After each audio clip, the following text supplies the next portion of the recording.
ओम शिवोहम शिवोहम शिवोहम। ओम सच्चिदानंद रूपाय विश्वोत्पत्त्यादिहेतवे तापत्रय विनाशाय श्रीकृष्णाय वयं नमः। श्रीकृष्णाय वयं नमः। ओम अखंडानंदबोधाय शिष्यसंतापहारिणे सच्चिदानंदरूपाय तस्मै श्री गुरवे नमः। तस्मै श्री गुरवे नमः। पूर्व प्रसंग में आप ध्रुव जी के चरित्र को श्रवण कर रहे थे श्रीमद् भागवत के आधार पर। कुछ विशेष बात समझने की यहाँ यह भी है कि जिस प्रकार सच्चा वैष्णव, सच्चा भक्त ठाकुर जी के दर्शन के लिए आतुर होता है, उसी प्रकार उस सच्चे भक्त के लिए, उस सच्चे भक्त के दर्शन करने के लिए, उस सच्चे वैष्णव के दर्शन करने के लिए भगवान भी आतुर होते हैं। प्रेम परस्पर होता है, प्रेम अन्योन्य होता है।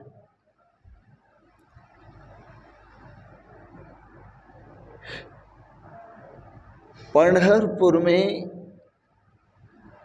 विट्ठलनाथ जी का मंदिर है। एक बार रुक्मिणी जी ने विट्ठलनाथ जी को पूछा, निवेदन किया, महाराज आपके दर्शन के लिए आपके दरबार में इतना जन समूह आता है, इतने मानव आते हैं, बहुत वहाँ की महिमा ये है पंढरपुर के मंदिर की, विट्ठलनाथ जी के मंदिर की, कि जो वहाँ सुबह पहुँचता है तो दर्शन शाम तक हो पाते हैं, इतनी भीड़ लगती है।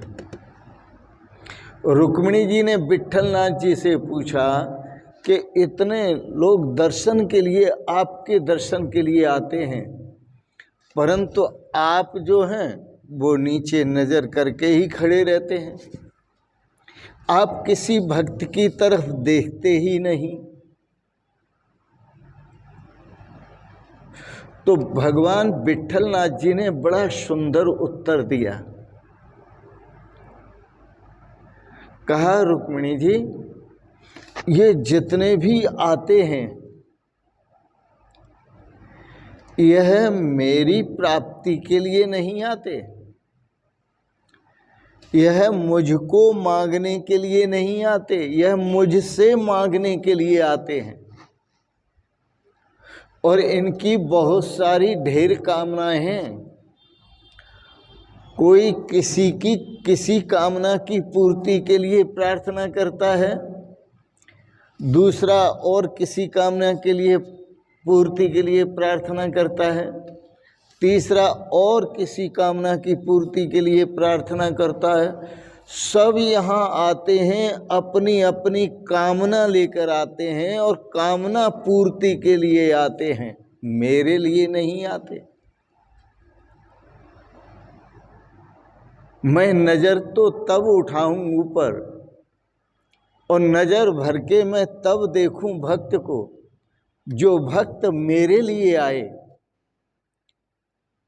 संत महापुरुष कहते हैं, मांगना भगवान से है, जरूर मांगो, परंतु भगवान से मांगो और भगवान को मांगो। भगवान से मांगो पर भगवान को मांगो। यदि भगवान से मांगते हो और संसार की वस्तुओं को मांगते हो तो संसार के जो भोग हैं वह क्षण भंगुर हैं।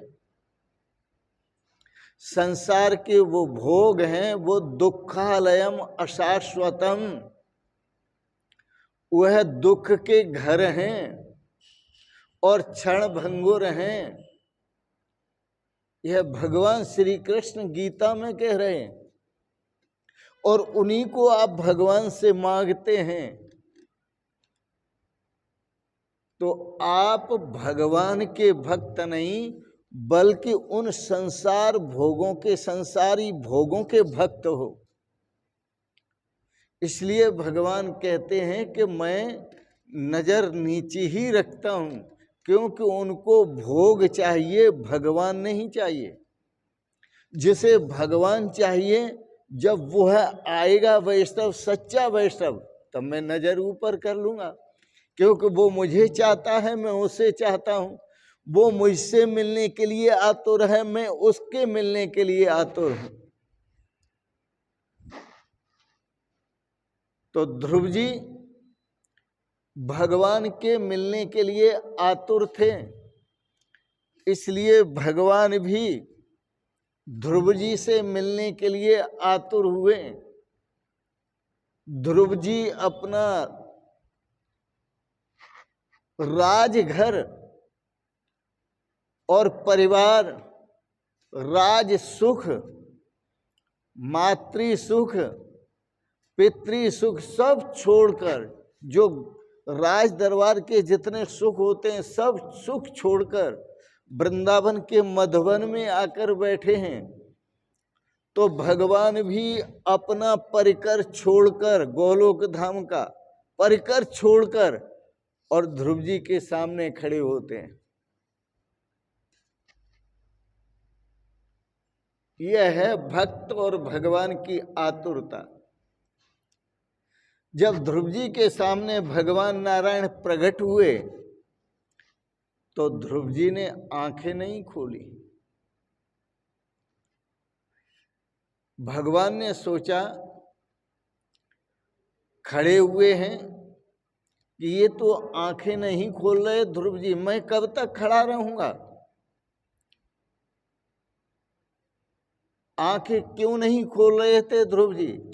आंखें इसलिए नहीं खोल रहे थे कि वो नारायण का दर्शन अपने हृदय में कर रहे थे और बस मकरंद पान किए जा रहे थे।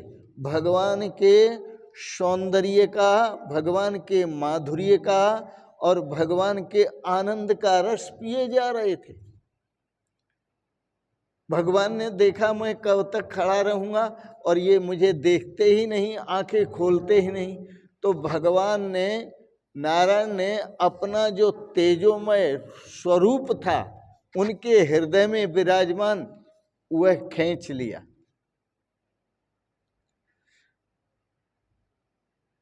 खींचने का मतलब है कि वहां से भगवान वो हृदय से अंतर ध्यान हो गए और जब अंतर ध्यान हुए भगवान, तो अब भगवान भीतर दिखाई नहीं दे रहे ध्रुव जी को।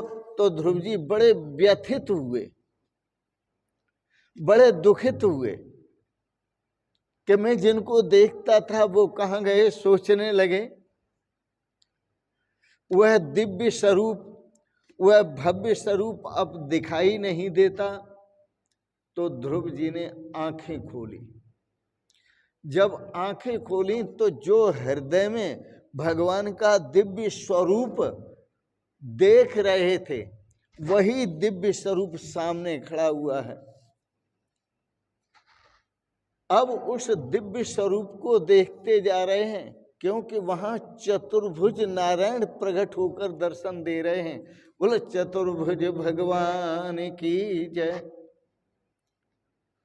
भक्त और भगवान आमने सामने हैं। ध्रुव जी भगवान चतुर्भुज नारायण का दर्शन कर रहे हैं, लेकिन ध्रुव जी की वाणी प्रसुप्त है, वह कुछ बोलना चाहते हैं लेकिन बोला नहीं जा रहा।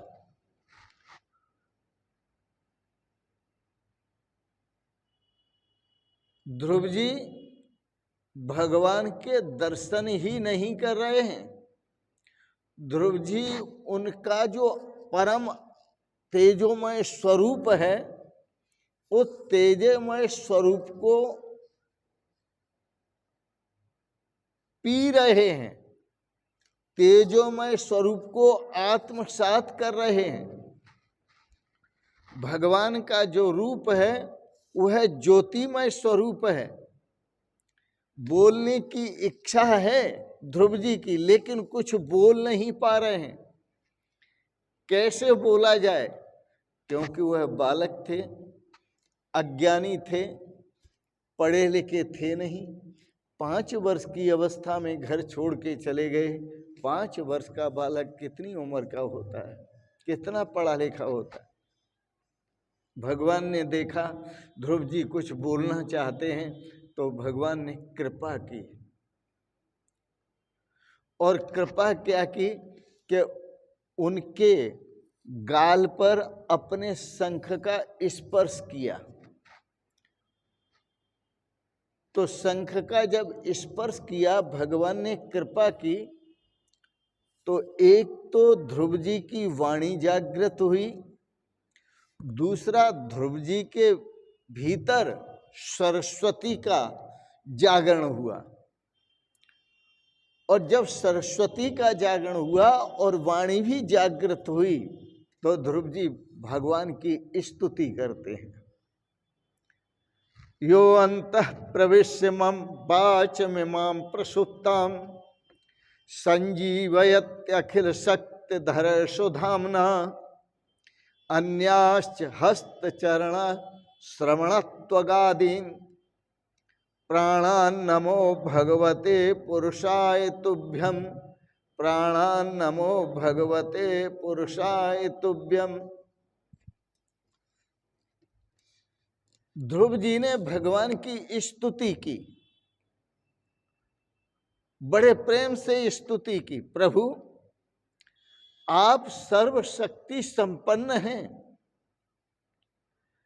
आप मेरे अंतःकरण में प्रवेश करके आपने अपने तेज से ही मेरी प्रसुप्त वाणी को जगा दिया। आपने मेरे हाथों में, मेरे पैरों में अपने तेज का जागरण किया, त्वचा में तेज का जागरण किया, इंद्रियों में तेज का जागरण किया, मन प्राणों में तेज का जागरण किया। आपने चैतन्यता भर दी जड़ शरीर में। हे अंतर्यामी भगवान, मैं आपका वंदन करता हूँ, आपको बारंबार प्रणाम करता हूँ, वंदन करता हूँ, बारंबार प्रणाम करता हूँ।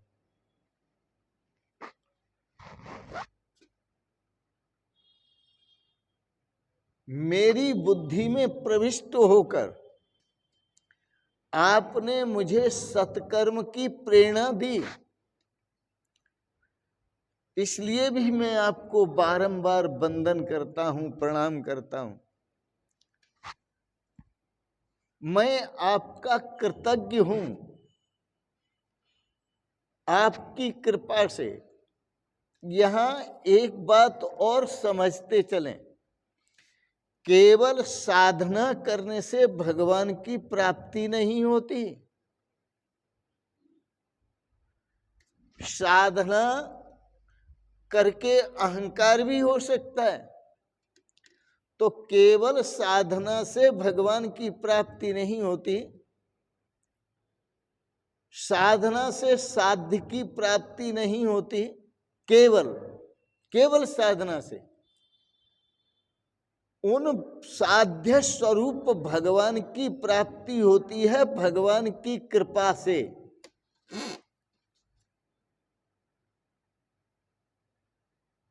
भगवान जिस पर अपनी कृपा करते हैं उसे दर्शन देते हैं, उसके सामने प्रकट होते हैं, उसे ध्यान में भी दर्शन देते हैं। सोते जागते चलते फिरते उसकी दृष्टि में समा जाते हैं, जिस पर कृपा करते हैं। बिनो हरि कृपा, बिना हरि की कृपा के हरि का दर्शन नहीं होता। बिना हरि की कृपा के संतों का दर्शन भी नहीं होता। लेकिन इसका मतलब ये नहीं है कि आप साधना करना छोड़ दें। साधना तो आप बराबर करते रहें। आप कामादि विषयों से बचने के लिए साधना करते रहें। पर एक बात याद रखें कि मानव जीवन प्राप्त करके जो कामादि भोगों को भोगने की इच्छा रखता है वो मूर्ख है। और यह मानव तन पाकर के जो भगवान को प्राप्त करने की इच्छा रखता है वह साधक है। जीवन में साधना करो,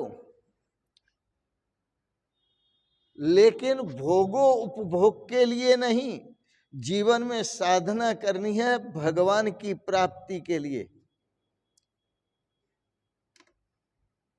भोगो उपभोग में आसक्त होने से नरक में जाना पड़ता है, परंतु भगवान की प्राप्ति से, भगवान के भजन से भगवान की प्राप्ति होती है।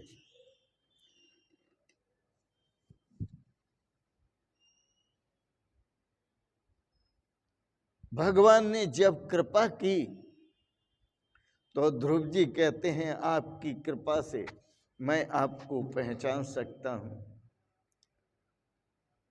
आपकी कृपा होने पर ही आपका दर्शन हुआ है। इसमें मेरा कुछ नहीं है, मेरी साधना का कोई प्रभाव नहीं है। आप जिस पर कृपा करते हैं प्रभु, आप उसी को प्राप्त होते हैं। तो मात्र साधना से साध्य की प्राप्ति नहीं होती। जा पर कृपा राम की होई, ता पर कृपा करे सब कोई। भगवान की कृपा जिस पर होती है उस पर सभी कृपा करते हैं, सभी कृपा करते हैं।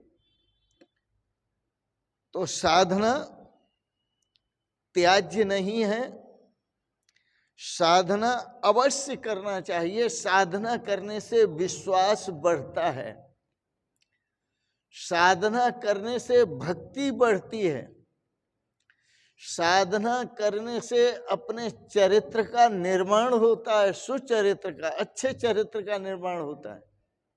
साधना करने से अच्छे विचारों का उद्गमन होता है, भीतर सुंदर विचार आते हैं।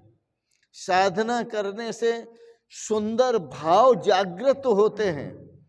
तो साधना करते करते थका हुआ जीव जब हार कर बैठ जाता है तब भगवान उस पर कृपा करते हैं।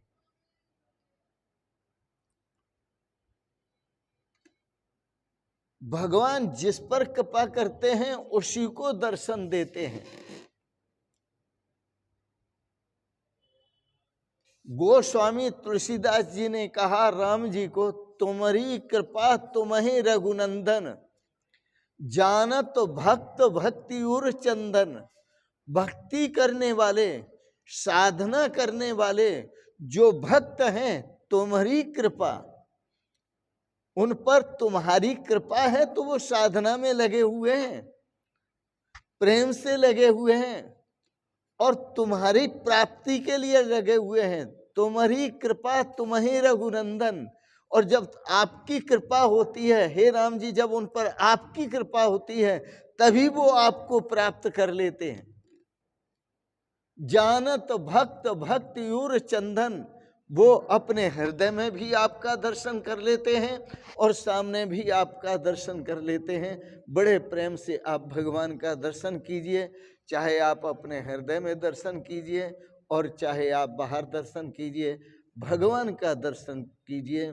जिस सह पर नज़र पड़ती है वो खुदा नज़र आती है। हमारी दृष्टि जहाँ भी जाती है, भीतर जाती है तो भी भगवान का दर्शन होता है, और बाहर पड़ती है तो भी भगवान का दर्शन होता है। यह भगवत दृष्टि करें, इसी में श्रेय है और इसी में आनंद है, इसी में सौभाग्य है। इन शब्दों के साथ ही मैं अपनी वाणी को विराम दूंगा। आपने बड़े प्रेम और श्रद्धा से आज के प्रसंग को श्रवण किया, इसके लिए बहुत बहुत अनुग्रहित हैं। एक बात जरूर कहेंगे, आप सबके प्रति भगवान आप पर अपनी कृपा बनाए रखें और आपको सपरिवार सदा स्वस्थ और सुखी रखें। आपका मन भगवान के चरणों में लगा रहे। आप पर भी भगवान कृपा करें, आपको दर्शन देकर कृतार्थ करें। इन शब्दों के साथ ही आपको बहुत बहुत शुभकामनाएं, बहुत बहुत आशीर्वाद, बहुत बहुत प्रणाम। शिवोहम शिवोहम शिवोहम।